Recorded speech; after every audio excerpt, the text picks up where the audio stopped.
ఆఫీస్లో ఎక్కడ ఉన్నారంటే ఆయన, సంధ్య గారు నాకు తెలిసినంత వరకు. ఇంకెవరైనా ఉన్నారండి? వేణు గారు. వీళ్ళు ప్రొడ్యూసర్స్. ఈ సినిమాకి ఎంత కావాలంటే ఎంత ఖర్చైనా పర్వాలేదు, ఒక అద్భుతమైన సినిమా తీయాలి, దాన్ని ప్రజల్లోకి ఎలా తీసుకెళ్లాలనే విషయంలో ఎంతో కష్టపడి ఒక చిన్న పాయింట్ దగ్గర కూడా దర్శకుడు రాజీ పడకుండా, దాన్ని ఏమంటారు, ఏదో పర్వాలేదులే ఇది ఎలా ఉన్నా పర్వాలేదు అనేటువంటి భావన లేకుండా first frame to last frame వరకు అద్భుతమైనటువంటి సినిమా తీశాడు. ఇటువంటి సినిమాలు మీరు డెఫినెట్గా చూసి ఆదరిస్తారని తెలుసు. ఆదరించాలని మాత్రం మనస్ఫూర్తిగా నేను కోరుకుంటున్నాను.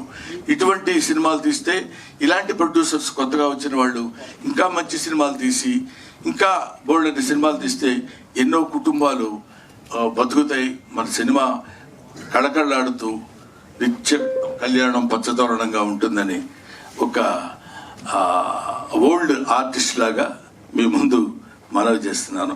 ఓల్డ్ ఆర్టిస్ట్ అంటే కంటే ఎక్స్పీరియన్స్డ్ ఆర్టిస్ట్ లాగా మీ ముందు మనవి చేసుకుంటున్నాను. You bless them. రేపు 19వ తారీఖు డిసెంబర్ 19న ఈ సినిమా రిలీజ్ కాబోతుంది.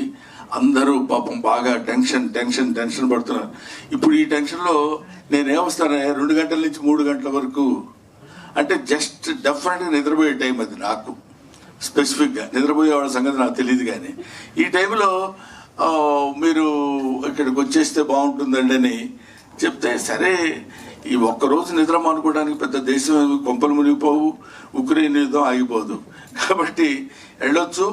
మంచి సినిమాలు కుర్రాళ్ళు చేసే అటెంప్ట్, ఇందులో ఈ కంటెంట్ ఉంది. ఇట్లాంటి మంచి సినిమాల గురించి 4 ముక్కలు మనం మాట్లాడినా, 4 ముక్కలు నలుగురు తెలుసుకున్నా ఇలాంటి మంచి సినిమాలు సక్సెస్ అవుతాయని నేను మనస్ఫూర్తిగా కోరుకుంటూ, ఇలాంటి సినిమాలు ముందు ఎన్నో సినిమాలు రావాలి, సక్సెస్ అవ్వాలి. ఇలాంటి ప్రొడ్యూసర్స్ 10 కాలాల పాటు ఉండాలి. ఇలాంటి దర్శకులకి మంచి భవిష్యత్తు ఉండాలని నేను మనస్ఫూర్తిగా కోరుకుంటున్నాను. Thank you very much. Thanks అలా.